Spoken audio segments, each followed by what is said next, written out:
BNP নেতা জনাব সালাউদ্দিন আহমেদের কথা আপনি অনশন কেন ভঙ্গ করলেন? মানে তারা কি আপনাকে আশ্বাস দিল যে আমরা ক্ষমতায় আসলে আপনাকে কোনো কিছু একটা ব্যবস্থা করব, ওরকম কিছু?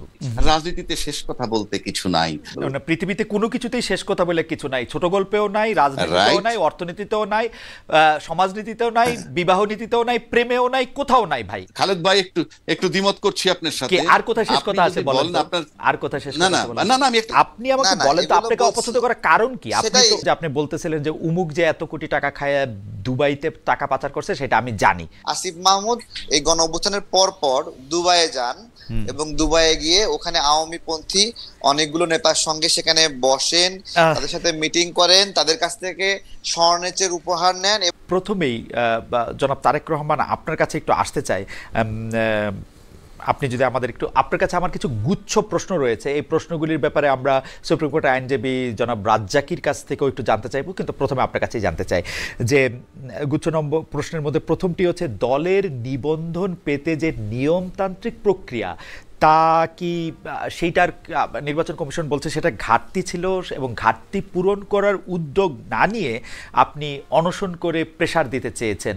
বিষয়টি আমাদের একটু বলবেন যে আসলে দলের নিবন্ধন পেতে যে নিয়মতান্ত্রিক প্রক্রিয়া অনুসরণ করার কথা ছিল তার সবটা আপনি অনুসরণ করেছেন কিনা, জনাব তারেক রহমান?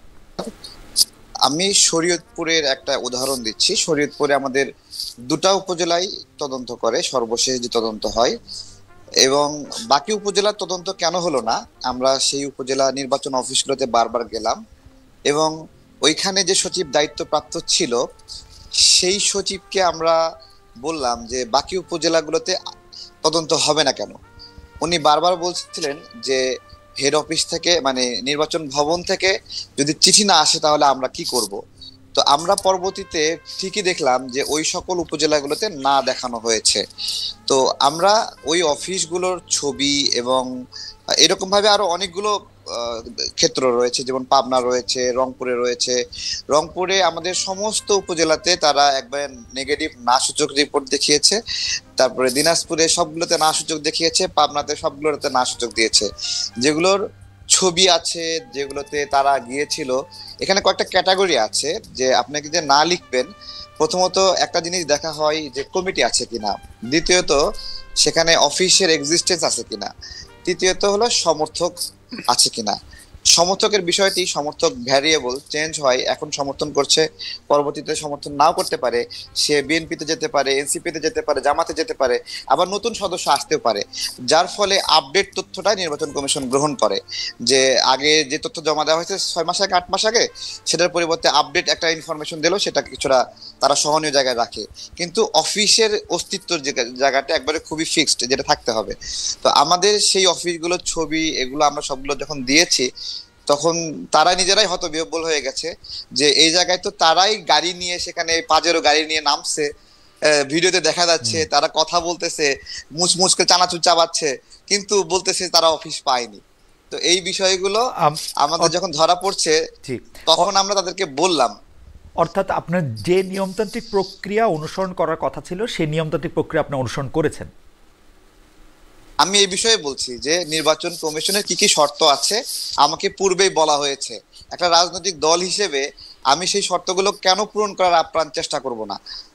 তাই না? আমার কিছু ঘাটতি, আমার না জনাব তারেক, চেষ্টা একটা জিনিস, পূরণ করা আরেকটা জিনিস। আপনি কি পূরণ করেছেন? আমি কেন, হ্যাঁ, আমি কেন পূরণ করব না? আমার বিভিন্ন ক্ষেত্রে পার্থক্য হতে পারে। যেমন আমার রাজশাহী জেলায় যে দায়িত্বশীল আছে, সে আমাদের এখানে পার্টি অফিস যেটা নিয়েছে, সেই পার্টি অফিসে সে বসে থাকে সব সময়, কিন্তু সে একটা ফটোকপি মেশিন নিয়ে মানুষকে সার্ভিস দেয়, ফটোকপি করে দেয়। তো এখানে একটা ভুল ধরেছে তারা, ঠিক আছে, যে এটা একটা সমস্যা হয়েছে। না, নির্বাচন কমিশনের ব্যাপারটা জনাব তারেক, নির্বাচন কমিশনের ব্যাপারটা আলাদা থাক। আপনি আমাদের বলেন যে আপনি নিয়মতান্ত্রিক প্রক্রিয়া মানে সম্পন্ন করতে পেরেছেন কিনা। আমাদের সব মিলে 43টি জেলায় কমিটি রয়েছে, 34টি জেলায় অফিস রয়েছে। নির্বাচন কমিশনের লাগবে হলো 22টি। তারা 22টি তদন্ত করে আমাদের 20টি সঠিক পেয়েছে এবং 2টি সঠিক পায়নি তাদের চিঠি অনুযায়ী। আমার কথা হলো, আমার তো 34টি জেলায় অফিস রয়েছে, তারা আরো অন্য অপশন গুলো গ্রহণ করলো না কেন? ওকে, আমি যদি আপনার কথা বুঝতে পারি যে আপনি নির্বাচন নিয়মতান্ত্রিক যে প্রক্রিয়া মানে নিবন্ধন পাওয়ার, সেটা আপনি অনুসরণ করেছেন, তাই তো? জি জি জি। আচ্ছা, এইটা আমরা একটু মনে রাখি যে আপনি নির্বাচন কমিশনে নিবন্ধিত হওয়ার যে প্রক্রিয়া ছিল সেই প্রক্রিয়ার নিয়মতান্ত্রিক প্রক্রিয়া আপনি অনুসরণ করেছেন। আহ, সেই প্রক্রিয়া অনুষ্ঠিত হওয়ার পরও যেহেতু আপনি নিবন্ধন পান নাই, সেজন্য আপনি অনশন করে একটা প্রেশার দিতে চাইলেন। আমাদের প্রশ্ন, এই অনশনটা আপনি একা করলেন কেন? আপনার দলের আর কেউ এতে অংশ নিলেন না কেন? দ্বিতীয় প্রশ্ন আর কি এটা। জি, প্রচলিত ভাবে আমি দেখতাম যে অনেকগুলো রাজনৈতিক দলই নিবন্ধন না পেলে তারা 20 জন, 25 জন, 30 জন এরকম যায় একটা ব্যানার ধরে মিছিল করে, তারপরে মিছিল করে সেখান থেকে আধা ঘন্টা প্রতিবাদ করে সেখান থেকে চলে যায়, যেভাবে থাকে সেভাবেই থাকে। কিন্তু যেহেতু আমি বাংলাদেশের রাজনীতিতে 18 সালের পর থেকেই, 18 সালের কোটা আন্দোলনে আমি একজন ইনিশিয়েটর, এবং এরপরে অনেকগুলো আন্দোলন, অনেকগুলো জায়গায় আমার কাজ করার সুযোগ হয়েছে। আমি আমার স্বার্থ এবং সামর্থ্য অনুযায়ী আমি এটা করেছি। তো সে জায়গা থেকে আমরা রাজনীতিটা করতে চাই, এবং ওই আধা ঘন্টার প্রতিবাদ করে চলে যেতে হবে এটা আমি চাইনি। সেজন্য আমার জায়গা থেকে আমি মনে হয়েছে যে আমি এখানে আমার এমন একটা প্রক্রিয়া খেয়াল করেছি আমি, যে আমাকে বাদ দেওয়ার একটা চেষ্টা ছিল সব জায়গায়, যেখানে সবগুলো উপজেলা একটা জেলার নেগেটিভ রিপোর্ট দিচ্ছে, এটাকে আমাকে ইন্টেনশনাল মনে হয়েছে যে যে আমাকে ছেটে ফেলার একটা সিস্টেম। এবং এখানে আমরা যেন নির্বাচনে, আমাদের কিছু মানুষ নির্বাচনে অংশগ্রহণ করতে চাই, তারা আমাকে বলছে, তারেক ভাই এতদিন ধরে আমরা রাজনীতি করছি, আমরা কি নির্বাচনে অংশ নিতে পারবো না? এতদিন জনাব তারেক, আপনাকে ছেটে ফেলার জন্য সবাই এত উদ্গ্রীব হয়ে চেষ্টা করবে কেমনে? আপনি কি ভোটের মাঠে অনেক বড় ফ্যাক্টর? আমি ভোটের মাঠে অনেক বড় ফ্যাক্টর কিনা জানি না, তবে 2018 সালে কোটা আন্দোলনের যে প্রাইমারি ইনিশিয়েটর ওটা আমার ছিল। 2024 সালে আমাদের সমন্বয়ক ভাইরা যখন আন্দোলনটা বন্ধ করে দিল, সেই সময় রামপুরা অঞ্চলে কিন্তু আমি আমার সাধ্যমতো আমার ভাই বন্ধু রাজনৈতিক সহযোদ্ধা যারা, তাদেরকে নিয়ে আন্দোলনটা রিস্টোর করার চেষ্টা করেছি, কতটুকু পেরেছি। আমাদের এটা নাগরিকরা বিবেচনা করবে, ওই অঞ্চলের মানুষরা বিবেচনা করবে। তো এখানে অনেকেরই একটু পেইন লাগে আমাকে মনে হয়, হ্যাঁ, তারা আমাকে মাথা ব্যথা মনে করে। এর কারণ কি আপনি আসলেই মানে মানে পেইন পেইন দেয়ার একজন লোক, নাকি মানে আপনি একজন প্রতিদ্বন্দ্বী? মানে ব্যাপারটা কিরকম যে ধরেন সবাই, আচ্ছা আমার যেহেতু অনেকগুলি গুচ্ছ প্রশ্ন করার কথা, আপনি যদি অনুমতি দেন আপনি এইটা একটু আমাকে বলেন তো, যে আপনি একটা রাজনৈতিক দলের সদস্য সচিব, কিন্তু একটা দাবি বা একটা প্রেশার করার জন্য অনশন করলেন আপনি একলা, এইটার কারণটা কি আসলে? আচ্ছা, আমি সেটাই বলছিলাম যে আমরা যদি এই পাশে 100 মানুষ থাকতাম, ওই পাশে নির্বাচন কমিশন নিরাপত্তা রক্ষী রাখতো 50 জন, দুই পক্ষ ঠেলাঠেলি করতো অথবা চাপাচাপি করতো। আমি আসলে এভাবে একটা মব ক্রিয়েট হোক আমি চাইনি। আমি চেয়েছি যে আমি একাই এখানে বসবো, যদি রাষ্ট্রের মানে হলো বিবেচনা হয় যে আমার এই বিষয়গুলো পুনর্বিবেচনা করবে, আমার বিষয়গুলো জানার চেষ্টা করবে। আমার কথাগুলো তারা শুনছিল না, আমাকে বাইরে থেকে ফিরাই দিচ্ছিল, পিএস এর মাধ্যমে বলে দিচ্ছিল নিবন্ধন নিয়ে কোনো আলোচনা হবে না। আমি খুব অসহায় বোধ করছিলাম যে আমার কথাগুলো শুনবে না কেন। আমি কিছু জায়গায় চ্যালেঞ্জ করতে চাই, আমি তাদের মুখোমুখি বসতে চাই যে কোন জায়গায় তারা নেগেটিভ পাচ্ছে, এবং আমি সেটা সুরাহা করতে চাই। আমার যদি ঘাটতি থাকে, তারা যদি কোনো মিস ইনফরমেশন হয় যে আমাকে আমার অফিসে গিয়ে পাইনি, আমি এই বিষয়গুলো ফেস করতে চাই। আমি রাজনীতির জায়গাটাতে আমি আমার অ্যাক্টিভিজম, আমার লড়াইটা চালাতে চাই, যাতে এটা মব সৃষ্টি না হয়, একটা ইয়া না হয়, সেজন্য আপনি একলা, আপনি রাষ্ট্রের সুবিবেচনার দিকে দৃষ্টি দিয়েছিলেন। জি, এবং দেখুন ওইখানে আমি যখন বসছিলাম তখন আরো অনেক কয়েকটা সংগঠন আমার দেখা দেখি বসছিল, এবং তারা বিভিন্নভাবে মানে হলো দরজা ধাক্কাধাক্কি করেছে, আমার কাছে খারাপ লেগেছে। এবং তারা পুলিশের সাথে ধস্তাধস্তি করেছে, এটাও আমার কাছে খারাপ লেগেছে।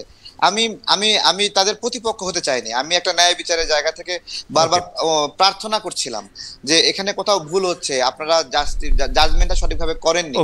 তো এটা এটা আমার কাছে, যেহেতু আমাকে অনেক মানুষ মায়া করে, তাই আমার মনে হচ্ছিল যে আমি লড়াইটা নিজের সঙ্গে করি, যাতে করে তারা মায়া করে আমার বিষয়টা এটা বিবেচনা করে।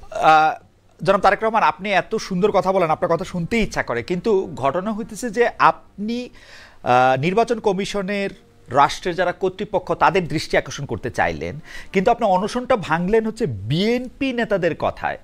বিএনপি নেতারা আপনার কি আশ্বাস দিল? বিএনপি কি আশ্বাস দেওয়ার ক্ষেত্রে, মানে তারা তো ক্ষমতায় নাই, মানে বিএনপি নেতা জনাব সালাউদ্দিন আহমেদের কথায় আপনি অনশন কেন ভঙ্গ করলেন? মানে তারা কি আপনাকে আশ্বাস দিল যে ঠিক আছে আপনি অনশন করছেন, আমরা ক্ষমতায় আসলে আপনাকে কোনো কিছু একটা ব্যবস্থা করব, ওরকম কিছু? খুব ভালো বলেছেন। দেখুন, বিএনপি যে সকল নেতৃবৃন্দকে নির্বাচনের জন্য বিভিন্ন আসন ফাঁকা রেখেছে, আমি মনে হয় তাদের আপনার হলো চেক লিস্টের মধ্যে নাই। ঠিক আছে, সুতরাং তাদের কাছ থেকে অনেক বেশি ফেভার চাওয়ার বিষয়ে আমি বারবার বলে আসছিলাম, আমরা একটা মার্কা চাই, যে মার্কা নিয়ে নিজেরা নির্বাচন করতে চাই, আমাদের বন্ধুরা করতে চাই। এবং বিএনপির যে বিষয়টা এনেছেন যে বিএনপি এখানে করে দিবে কিনা, প্রথমত আমি আপনার হলো এখানে খুব করে চেয়েছিলাম যে কোনো রাজনৈতিক দল এসে চাপ সৃষ্টি করে আমার নিবন্ধনটা নিয়ে দেখে, এটা আমি চাইনি। ঠিক আছে, এবং ইলেকশন কমিশন থেকেই বারবার একটা কথা বলেছিল যে আমাদেরও ভুল হতে পারে, আমাদের অফিসাররাও ভুল করতে পারে, তারেক চাইলে আপিল করতে পারে। ঠিক আছে, এই বিষয়টি আমাকে সালাউদ্দিন ভাই প্রথমে এসেই বলে, তোমাকে তো আপিল করার সুযোগ দিয়েছে, তুমি আর কত নিজের কষ্ট দিবা। ঠিক আছে, আর হলো আমি আসলে হতবিহ্বল হয়ে গিয়েছিলাম, সালাউদ্দিন ভাই আসছে, তো আমি তো ওনাকে অনেক রেসপেক্ট করি, তারপরে রাজনৈতিক কারণে অনেক বিষয়ে আলোচনা পরামর্শ ভাইয়ের সাথে হয়, বড় ভাইয়ের মতো। উনি আসছে, ওনার আশেপাশে যে শক্তিমান মানুষগুলো আছে তারা মুহূর্তের মধ্যে আমাকে উঠে অ্যাম্বুলেন্সে পুরাই দিল, আমি বুঝে ওঠার আগে। ওকে, ঠিক আছে, মানে তো এইটাও প্রায় বোঝাই গেল। জনাব তারেক রহমান, আপনাকে ধন্যবাদ।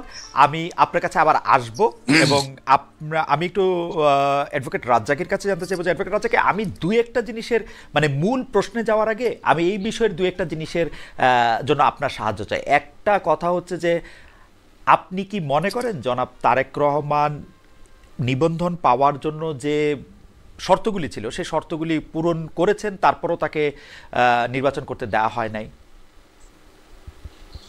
বা সরি নিবন্ধন পাইতে দেওয়া হয় নাই, মানে আপনি এটাকে কিভাবে দেখছেন?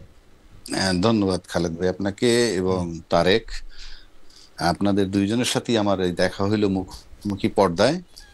তো যাই হোক, আপনার দর্শক শ্রোতা সবাইকে শুভেচ্ছা। ইনফ্যাক্ট তারেক যে কথাগুলো বলল তার ভিতর সে নিয়ম মাফিক সবকিছু করার চেষ্টা করছে এবং কিছু অফিস তারা ভিজিট করছে, যেটা যেভাবে করা দরকার। কোথাও কোথাও যায়নি, আবার কোথাও কোথাও থাকা সত্ত্বেও বলছে যে no no no column fill করে দিতে তারেকের বক্তব্য। এবং তারেকের বক্তব্যে একটা জিনিস একেবারে পরিষ্কার, যে সে দৃঢ় চিত্তে কিন্তু বলতে পারেনি যে I have fulfilled all the requirement. মানে একেবারে 100% বলতে যা বোঝায় সেখানে সে বলছে যে হয়তো হয় নাই। আর টোটাল বিষয়টাই in between the demand of the election commission এবং তার নিজস্ব প্রস্তুতি দুয়ে মিলে। এখন নির্বাচন কমিশনের শর্ত সে পূরণ করবে। আর যদি এমন বিধান আছে না, নর্মাল কোর্সে যেটা হয়, কারণ আমি তারেকের এই বিষয়টা বেশ অনেকদিন ধরেই শুনতেছি, তার এই নিবন্ধন সংক্রান্ত, সেক্ষেত্রে যদি ধরেন কিছু ফুলফিল না করে থাকে, তাহলে তাকে টাইম টু টাইম বলা উচিত ছিল যে তোমার এই রিকোয়ারমেন্টটা ফুলফিল হয় নাই, তো তুমি এটা করো। তারপরে সেগুলা বলা উচিত ছিল বা বলে সাধারণত। এখন প্রশ্ন হচ্ছে, তারপরে যদি না দিয়ে থাকে এবং যদি in accordance with the demand or rules অনুযায়ী যদি কিছু বাকি থাকে যেটা শর্ত পূরণ না করলে দিবে না, সেক্ষেত্রে নির্বাচন কমিশন তাকে অফিসিয়ালি জানাইছে কিনা আমি জানি না, না জানায় থাকলে জানানো উচিত ছিল যে এই এই এই এই শর্তে একটা নিবন্ধন হয় এবং তার ভিতরে এটা গ্যাপ আছে, সুতরাং তুমি এটা পাচ্ছ না। যদি না পেয়ে থাকে তখন ওই ডিমান্ড, তখন সে যেহেতু অনশনের পথ বেছে নিছে, তার সাথে একটা তার বিনয় প্রকাশ পাইছে যে হ্যাঁ, যে তার রাজনীতি করতে একটা ইচ্ছুক, প্লাস সে একটা রাজনৈতিক দল হইতে ইচ্ছুক, কোন দলের সাথে সম্পৃক্ত হইতে ইচ্ছুক না।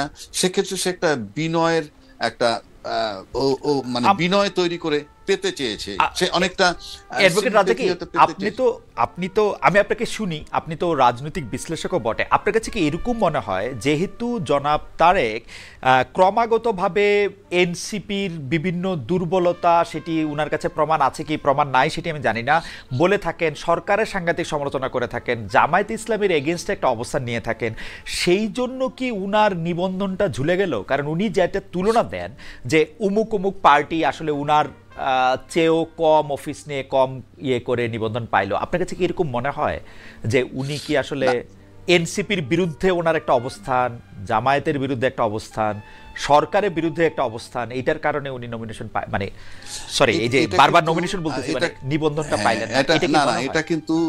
এটা কিন্তু আমার কাছে, আমি যদি বলি এটা হাইপোথেসিস হবে, কারণ এটা পিওরলি এটা আমার পক্ষে বলা খুবই কঠিন।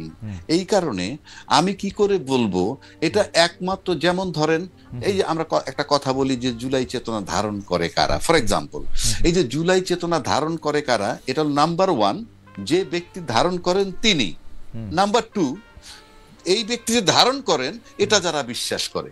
দুইটা ব্যাপার এখানে। আমি যেমন ফর এক্সাম্পল তারেক জুলাই চেতনা ধারণ করে, এটা তারেকের বক্তব্য ধরে নিলাম আমি, সে ধারণ করে। আর ইন এডিশন আমি যদি বিশ্বাস করি যে সে জুলাই চেতনা ধারণ করে, তাহলে দুয়ে মিলে সোনায় সোহাগা। এখন জামাতের কারণে পাচ্ছে কিনা এটা ফিল করবে কিন্তু তারেক, এবং এনসিপি বিরোধিতা করে সেজন্য কিনা সেটা ফিল করবে তারেক, সরকার তার বিরোধিতা করে কিনা আপনার পিছনে ডক্টর অ্যাডভোকেট রাজাকে আপনার পিছনে অনেকগুলি বই দেখতে পাচ্ছি। এই আইনের বইয়ের মধ্যে কিন্তু সার্কামস্টেন্সিয়াল এভিডেন্সটা একটা বড় জায়গা নিয়ে আছে। আমরা যদি দেখি যে পৃথিবীতে আসলে কোইন্সিডেন্স বলে কিছুই হয় না, মানে এমন যদি হইতো যে তারেক সাহেব আসলে এনসিপির সাথে তার অনেক বন্ধুত্ব, জামায়াতের সাথে তার অনেক ভালো সম্পর্ক, তারপর এটা পাচ্ছে না, তাহলে কিন্তু এই প্রশ্ন আলোচনায় আসতো না। কারণ মানে আমরা তো আসলে সার্কামস্টেন্সে দেখতে পাচ্ছি যে উনি শত্রু ঘোষণা করেছেন এবং উনি এক ধরনের বন্ধুত্ব করেছেন বিএনপির সঙ্গে। এইটাতে মনে হয় না যে এই বন্ধুত্বটার জন্য ওনাকে মূল্য দিতে হচ্ছে? এখন আপনি যদি বলতে চান যে তারেকের সাথে বিএনপির বন্ধুত্ব হয়েছে বলেই কি এনসিপি তার উপরে খেপেছে? হ্যাঁ, আমি এরকম বলতে চাচ্ছি, কারণ উনি অনশন করতেছেন, এনসিপির কেউ তো তাকে দেখতে গেলেও পারতেন, সরকারের কেউ তো তাকে, কিন্তু বিএনপির অনেক বড় বড় নেতৃবৃন্দকে আমরা দেখেছি, আমরা এনসিপি বা জামাত ইসলামকে দেখি নাই। আচ্ছা, তার আগে একটা কথা বলে নি, ওটা ছুটে যাবে। মানে আমি বলছি যে ফাইনালি যদি সে যেহেতু তাকে নিবন্ধন দেয় নাই এ পর্যন্ত, তখন তার উচিত ছিল তাদের কাছ থেকে একটা কিছু আদায় করা, যে আপনি কেন আমাকে দিচ্ছেন না সেটা রিটেন ফর্মে দেন। আপনি যদি সার্কামস্টেন্সিয়াল এভিডেন্সের কথা বলছেন, সে কারণে বলছি যে ওই ডকুমেন্টসটা যদি সে নিয়ে আসতো, তাইলে সবচেয়ে প্রপার ওয়ে ছিল সেই ডকুমেন্টসটাকে চ্যালেঞ্জ করা বিফোর দ্য কোর্ট। যে আমি যতটুকু বুঝছি নির্বাচন কমিশন কিন্তু তাকে পরিষ্কার করে বলেও না লিখিত, এই কারণে দিচ্ছি না, যেটা কোর্টে চ্যালেঞ্জ করতে।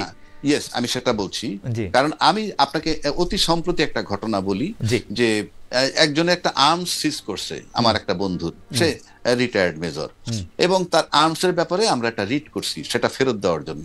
ইনফ্যাক্ট সেটা পুলিশ নিল তার কাছ থেকে, অত লম্বা তো বলা যাবে না, নিল, যেভাবেই নিল, একটা ঘটনা ঘটছে নিল, এবং অস্ত্র গুলি টুলি ছিল না, নিল। এখন পুলিশ তাকে ফাইনালি বলল, হ্যাঁ আপনার কাগজপত্র নিয়ে এসেন, দেখে দিয়ে দিব। কাগজপত্র নিয়ে গেল, দিল না, গেল এসপির কাছে, গেল ডিসির কাছে, কেউই এখন দিচ্ছে না, কোনো অফিসিয়াল একটা চিঠিও দিচ্ছে না। আবার একটা জব্দ তালিকাও বানাইলো, কি যে এটা পরিত্যক্ত অবস্থায় পাওয়া গেছে, ইত্যাদি ইত্যাদি। ফাইনালি রিটে যেতে হলো, এখন একটা শোকজ দিছে, শোকজ দিলে তারা এসে বলবে, বলার পর যদি স্যাটিসফ্যাক্টরি হয় দিবে, আর স্যাটিসফ্যাক্টরি না হলে দিবে না। আমি সেক্ষেত্রে মনে করি যে এই যে নির্বাচন কমিশন দিচ্ছে না, সেক্ষেত্রে এটা নিয়েও সে ইচ্ছা করলে he can appear before the court if it is a fact. Yes, কেন দিচ্ছে না সেই ডাইরেকশনটা দেন। যে আমি আমার মনে হয় এটা খুবই ভালো একটি পরামর্শ, অ্যাডভোকেট রাজাকে দিয়েছেন, একটা ডাইরেকশন দেন। জি, এই ডাইরেকশনটা নিয়েও এখন উনি যাইতে পারেন, মানে যাইতে পারে। আরেকটা বিষয় আপনি বলছেন যে ওই যে এনসিপির বিরোধী কিনা সে, মানে এনসিপি তাকে তার বিরোধী মনে করে, বিরোধী, হ্যাঁ, উনি সুন্দর করে মিষ্টি ভাষায় সাংঘাতিক অভিযোগ এনসিপির বিরুদ্ধে করেন, মানে সুন্দর করে হেসে মানে কে তারেক করে, এনসিপি। আচ্ছা, আমি বলি, এখন প্রশ্ন হচ্ছে এনসিপির সে বিরোধী কেন করতেছে সেটাও কিন্তু আমার জানা নাই, আর যে তার পক্ষপাতিত্ব করে সেটাও আমার জানা নাই, 1 নম্বর।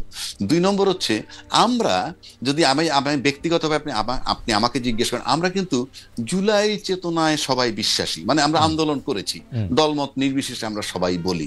আপনি তো আইনের ছাত্র, না, বাট আপনি আমরা সবাই আইনের নিচেই আছি আর কি, সেই হিসাবে বলতে পারেন। আইনের ভিতরে আছেন এক, আপনি ম্যাজিস্ট্রেসিতে ছিলেন এক, তারপরে আপনাকে আইন ডিল করতে হয়, এবং সাংবাদিকরা কিন্তু ভালো আইন বোঝে। সেক্ষেত্রে আমি বলছি যে জনের একটা rape case for example, victim বা আপনি 326 একজন কোপ দিয়ে হাত কেটে ফেলছে, সেই ভিকটিম কিন্তু জীবিত। এখন কোর্টে যদি সেই ভিকটিমও দাঁড়ায়, আর ডকে যদি 10টা আসামি দাঁড় করায়, তখন ভিকটিম যদি বলে যে কে তাকে কোপ দিছে, ভিকটিম কিন্তু বলতে পারে যে কোপটা কে দিছে। যদি দেখাইতে পারে কেন কোপ দিছে, সেটা সেকেন্ড কোশ্চেন। এই যে কোপটা দিছে মিস্টার এক্স, এখান থেকে তার ছুটে যাওয়া খুব কষ্ট, সেই অর্থে বলছি। এখন জুলাই আন্দোলন যারা আমরা করছি, আপনি শুনে নেন, জুলাই আন্দোলন যারা আমরা করছি, সেখানে জুলাই আন্দোলনের যাকে তাড়ানো হয়েছে আন্দোলনের নামে, সে কিন্তু ভিকটিম এবং তিনি কিন্তু জীবিত আছেন। তো she is only the authority. উনি যাকে বলবেন যে জুলাই আন্দোলনে কাদের রোল সবচেয়ে বেশি ছিল, সেই বোধহয় জুলাই চেতনার পক্ষের সনদটা পেতে পারেন না। অ্যাডভোকেট রাজ্জাকে আমি আসলে আপনার এই বক্তব্যের সাথে বিনয়ের সাথে ডিফার করি, কারণ আমরা এই বাংলাদেশেই মানে আপনি যেহেতু আমার একটু ম্যাজিস্ট্রেসি পরিচয় দিলেন, আমরা দেখেছি যে ভিকটিমও অনেক সময় তার আসল শত্রুকে ফাঁসানোর জন্য অনেক রকম করে সত্য মিথ্যা বলে। মানে ভিকটিম যে সবসময় সত্য বলে, ব্যাপারটা ওরকম নাও হইতে পারে আর কি। সেই জন্য আমি এই কথাটা, এই একটা ছোট্ট কেভিয়েট দিয়ে রাখলাম। এই একটা ছোট্ট কেভিয়েট আমিও দিয়ে রাখি। ভিকটিম যখন যেমন 164 স্টেটমেন্ট দিয়ে দেয়, দিলেই কাজ হয় না। বাট প্রাথমিকভাবে ভিকটিমের স্টেটমেন্ট দেওয়ার পর ওটার উপরে জেরা, আপনি ক্রিমিনাল লয়ার ছিলেন ডক্টর অ্যাডভোকেট রাজ্জাকি। 164 এর আসলে আমি বাংলাদেশে 164 এর আধা পয়সা দাম আমার কাছে নাই, কারণ এটা 100 বার আপনি যদি না তাহলে আপনি যদি ওইভাবে বলেন, তাহলে আপনি বাংলাদেশে রাজনৈতিক নেতাদের কোন কথাটার মানে বিশ্বাস করতে পারবেন, আমি বিটুইন দ্য লাইন্স দিতে পারবেন, আমি বিটুইন দ্য লাইন্স দেখতে চেষ্টা করি, বিটুইন দ্য লাইন্স দেখতে চেষ্টা করি। মানে কোন কথাটা কোনে ফার্ম ডিটারমিনেশন নিতে পারবেন। ইয়েস, কারণ আমি 53 বছর ধরে আমরা একটা কথা শুনে আসছি, রাজনীতিতে শেষ কথা বলতে কিছু নাই। এই যে শেষ কথা বলতে কিছু নাই, this term is not acceptable. পৃথিবীতে কোনো কিছুতেই শেষ কথা বলে কিছু নাই। ছোট গল্পেও নাই, রাজনীতিতেও নাই, অর্থনীতিতেও নাই, সমাজনীতিতেও নাই, বিবাহ নীতিতেও নাই, প্রেমেও নাই, কোথাও নাই ভাই। এটা আসলে বলা হয়, এটা বলার জন্য। আমি আসছি আপনার কাছে। খালেদ ভাই, একটু দ্বিমত করছি আপনার সাথে। আর কোথায় শেষ কথা আছে বলেন তো? আর কোথায় শেষ কথা আছে বলেন? না, আমি একটা কথা বলি, বলি আপনি, আপনার ফ্যামিলি লাইফ আছে, আমার ফ্যামিলি লাইফ আছে।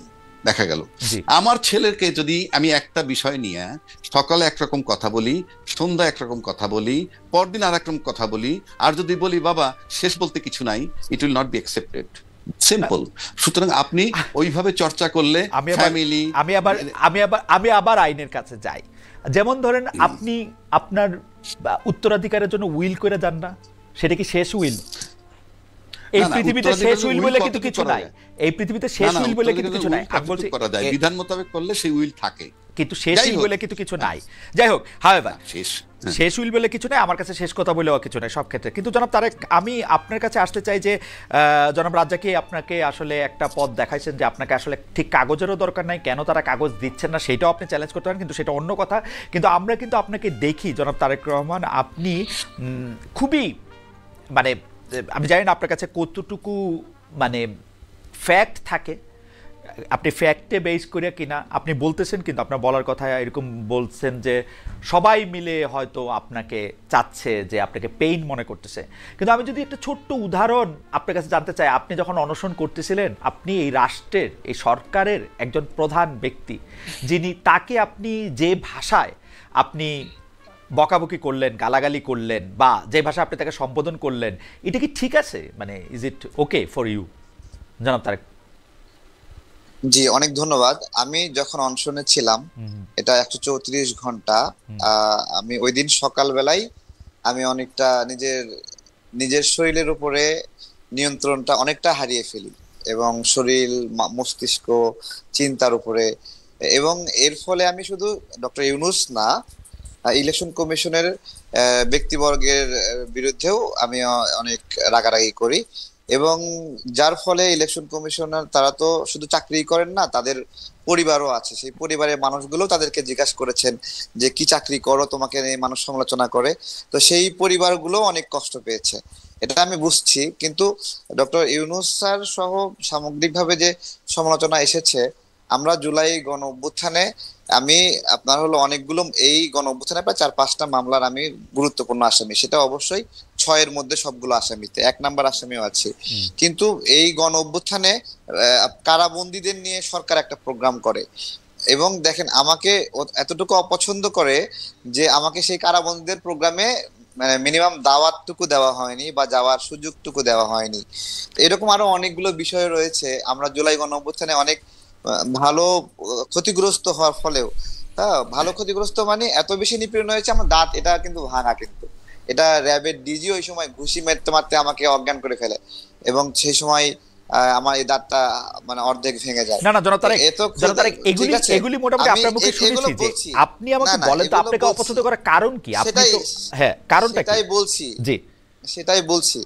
আমি সার্বিকভাবে যখন ইলেকশন কমিশনে ফেস করছিলাম তদন্ত, তখন আমি মনে হচ্ছিল যে কোনো দৈত্যের সঙ্গে আমি ফেস করতেছি, এবং আমি কোনো মানে বড় এমন একটা দেয়াল আটকায় দেওয়া হয়েছে যে দেয়ালটা আমার পক্ষে পার হওয়া সম্ভব না, এবং এটা রাষ্ট্রীয় মানে রাষ্ট্রীয় পৃষ্ঠপোষকতায় এই বাধাটা দেওয়া হচ্ছে, আমার কাছে এরকম মনে হচ্ছে। এবং আমি 134 ঘন্টা এখানে বসে আছি এবং কেউ কোনো রেসপন্স করার প্রয়োজনীয়তা উপলব্ধি করছে না। আমার কষ্ট হচ্ছে, আমার পেটে ব্যথা হচ্ছে, আমার মস্তিষ্কের মনে হলো মানে নিউরন গুলো মনে হয় ছিঁড়ে যাচ্ছে, but no one responding me.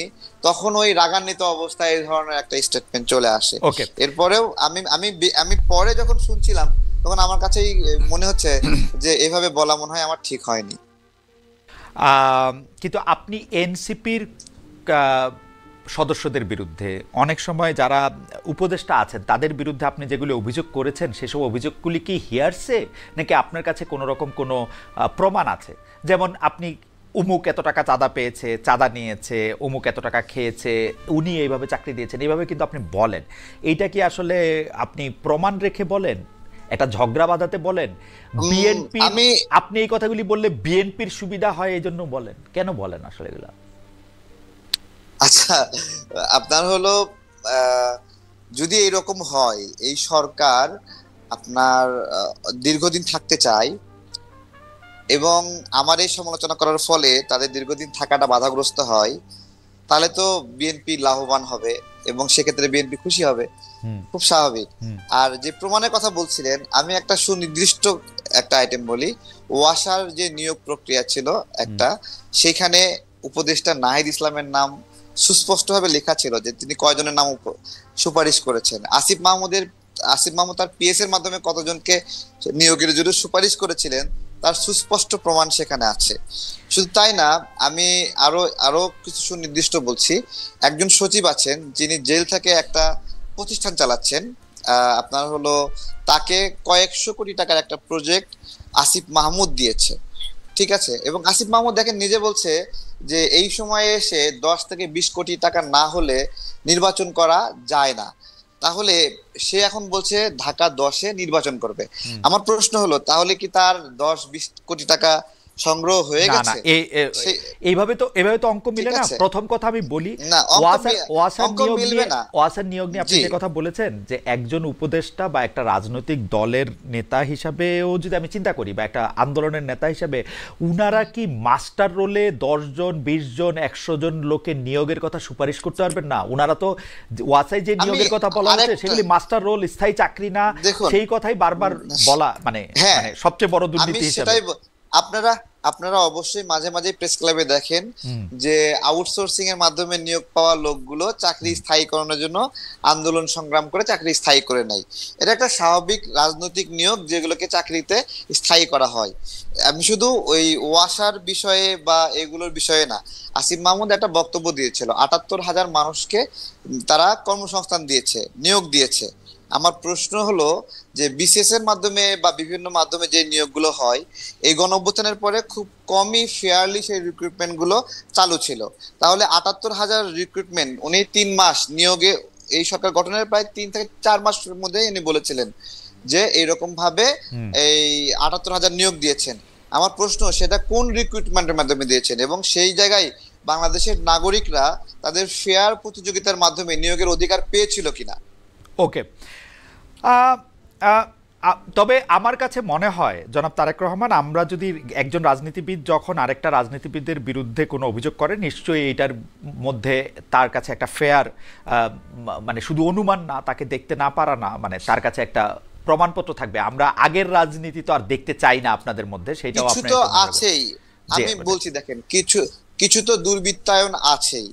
আপনার হলো সে তার আসিফ মাহমুদ তার পিএস কে যখন দুদকে তলব করলো, তার এনআইডি কার্ড ব্লক করলো, ঠিক আছে? তো এগুলো সব তো বায়বীয় না, তাই না? এগুলো সবগুলো যদি বায়বীয় বলে দেন, তাহলে তো তাহলে দুর্নীতির বিরুদ্ধে আর কেউ কথাই বলবে না। ঠিক আছে, আমি একটু অ্যাডভোকেট রাজাকে আপনার আর কাছে এটা কি এক্স্যাক্টলি আপনার হলো একটা লোক ক্ষমতায় আছে, দায়িত্ব পালন করছে, এক্স্যাক্টলি তার বিরুদ্ধে আপনি অকাট্য দলিল, আপনি আপনার হলো পেন টু পেপারস আপনি পাবেন না, ঠিক আছে? অনেক কিছু না পাইলে আমি বলবো না কিছু, না পাইলে আমি হ্যাঁ, এরকম করে তাকে কিন্তু- দুর্নীতিগ্রস্ত কিন্তু- বলবো না আর কি। না না না না, কিন্তু যে জিনিসগুলো, যে ছোট ছোট পয়েন্টস গুলো বের হয়ে আসছে, আপনি সেই পয়েন্টস গুলো নিয়ে আলোচনা করবেন নাকি মানে কাঁথা দিয়ে ঢেকে রাখবেন? না, সেটা তো যেমন একটা আমি decision একটা নিতে হবে। অনুষ্ঠানে, আমি শুনতেছিলাম যে আপনি বলতেছিলেন যে উমুক যে এত কোটি টাকা খায় দুবাইতে টাকা পাচার করছে, সেটা আমি জানি, কিন্তু আপনি আসলে কি জানেন সেটাও যদি আমাদেরকে একটু বলতেন, দুবাইতে বা অন্য কোনো মানে দেশে, রাইট? না না, আমি আপনাকে বলছি, আমি কোন উপদেষ্টা দুবাইয়ে টাকা পাচার করেছে এই ধরনের বক্তব্য দিইনি, এটা তো অন্য কেউ দিয়েছে। বেসিক্যালি আরাফ খান অ্যারেস্ট হয়েছে, সেই বিষয়ে একটা নিউজ হয়েছে যে আরাফ খানকে কোন একটা উপদেষ্টা টাকা পাঠিয়েছে বা টাকা পাচার করেছে, সেটা কিন্তু এই স্টেটমেন্টটা আমি দেইনি, আমি নিউজে দেখেছি, এখনো দেই নাই, ঠিক আছে? তবে আসিফ মাহমুদ এই গণ অভ্যুত্থানের পর পর দুবাইয়ে যান এবং দুবাইয়ে গিয়ে ওখানে আওয়ামী পন্থী অনেকগুলো নেতার সঙ্গে সেখানে বসেন, তাদের সাথে মিটিং করেন, তাদের কাছ থেকে স্বর্ণেচের উপহার নেন এবং সেই এই শুভেচ্ছা ফুল নেওয়া দেওয়া এগুলোর ছবি আছে, এগুলো সামাজিক যোগাযোগ মাধ্যমে অলরেডি ভাইরাল হয়েছে সেই সময়। সামাজিক যোগাযোগ মাধ্যমে তো মানে